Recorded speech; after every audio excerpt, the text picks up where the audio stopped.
Well, it's time now to review, within a few minutes, the headlines of today's newspapers. And of course, as always, we'll start with this day, the newspaper of record.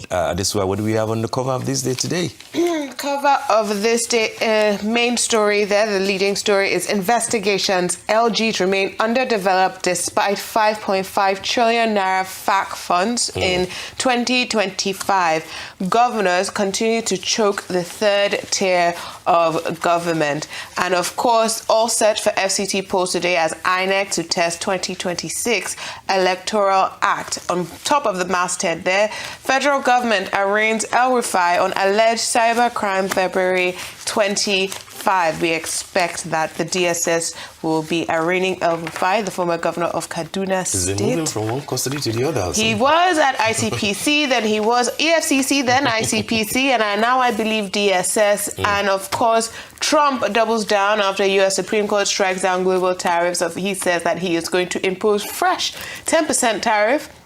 Lashes out at the Supreme Court. I think it was a 6-3 judgment. It was 6-3. It was 6-3 against Trump. I mean, basically, the Supreme Court is saying that as far as the Emergency Powers Act is concerned, you do not have the powers to unilaterally impose the sort of tariffs you are imposing and using that act to raise money. But of course, there are other aspects that the Supreme Court didn't delve into. For example, the issue of refund, for example, and then the issue of the American Trade Act, which may allow a president to negotiate his way legally, to, I think that's what Trump is trying to explore. One last very important story on this day, of course, terrorists kill 50 abduct women, children in Zamfara State. Incredibly sad what we're seeing going on in terms of our security. And we can't talk about the Daily Trust, the Weekend Trust, but everyone should pick up the Daily Trust today. The lead story there is an investigation into the girl. What does it say?